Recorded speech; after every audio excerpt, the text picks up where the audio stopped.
Disclaimer. This video is an AI's version of events for informational and entertainment purposes only.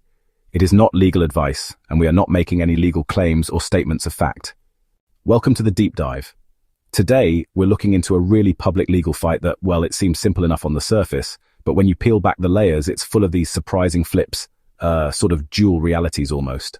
It really is. We're talking about a defamation loss, where the person who technically won might have actually suffered a much bigger loss than the person who lost. It makes you question what winning in court even looks like sometimes. That's a wild starting point, yeah. Okay, let's get into that financial turnaround first, because the Australian loser pay system is key here, right? That made things incredibly high stakes for Carl Jobst.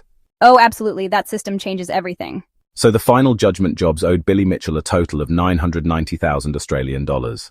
Wow, nearly $1 million, yep. That breaks down into about $390,000 for damages and interest. Plus, get this, $600,000 towards Mitchell's legal fees. Mitchell's actual fees were even higher, like $686,000. It's just a massive amount. So how do you even deal with that kind of debt from a lawsuit? Well, Jobs filed for voluntary bankruptcy. That was on May 9th, and under Australian law, which is pretty standard stuff, bankruptcy legally wipes out those debts. Okay, so the debt gets discharged, but what about his assets? There was talk about property, his YouTube channel. Right. And this is where some confusion came in publicly. His wife, following the proper legal process, bought his share of their jointly owned properties from the bankruptcy trustee. That was for $224,000 a UD. The trustee being the official handling the bankruptcy. Exactly. And she also bought the company that holds the YouTube channel. For about $2,000 a UD, people were throwing around terms like criminal fraud. But this is actually, a standard part of Australian bankruptcy procedure. It's all above board, so that protects the family assets legally while settling the debts through bankruptcy. But here's the twist. The real inversion. What did Mitchell actually get out of this win? That's the kicker. After paying his own lawyer $686,000 a UD, the estimate suggests he'll probably only get around $150,000 a UD back from the bankruptcy payout. Wait, so he's out of pocket over $500,000 despite winning the case? Mm-hmm. A net loss of over $500,000. And think about this. Jobs had tried to settle before things got this far. There was apparently a $3,000 offer early on, and later his family offered $300,000 before the bankruptcy. Mitchell rejected both. He rejected $300,000. Wow, yeah. So in a strange way, Mitchell rejecting those settlements ended up costing him a fortune, and paradoxically saved Jobs' family from carrying that huge settlement debt. It's this kind of recursive outcome where the action taken leads back to bite you. That duality doesn't stop at the money, does it? It bleeds into truth perception, like the whole second lawsuit thing. Oh yeah, that was messy. Mitchell claimed Jobst made up the threat of a second lawsuit just to raise money. But the evidence we looked at, well, it shows Mitchell's own lawyer sent a formal complaint letter outlining a second lawsuit, and they threatened to file it. So the threat was real, documented by Mitchell's side.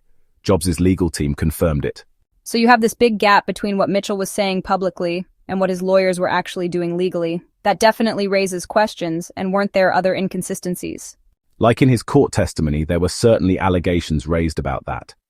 Things like claiming he did 15 to 20 paid appearances a year before the lawsuit, but records apparently showed none for a whole 12-month period, and then different stories and different lawsuits about what caused his emotional distress.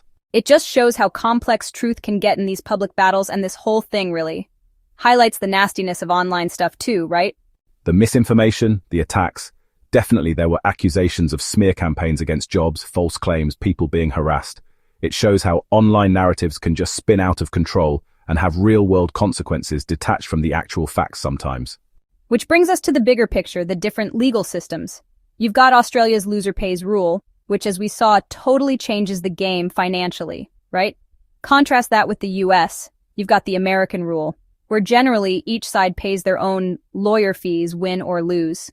Plus, for public figures suing for defamation in the US, there's a really high bar. You have to prove actual malice, meaning you have to show the person knew what they were saying was false, or just didn't care if it was true or not. Exactly, it's a much harder standard to meet. So if we sort of invert the situation, put this case in the US, it probably wouldn't have even gotten off the ground. Or Jobs might have won easily. It's highly likely, yeah. The financial risk for Mitchell would have been way lower, but the chance of actually winning would also have been much, much slimmer. The incentives are just completely different. It likely wouldn't have been worth pursuing in the US system. So this deep dive really shows how a win can turn into a massive financial loss, and maybe a loss through bankruptcy can actually provide a path to resolution.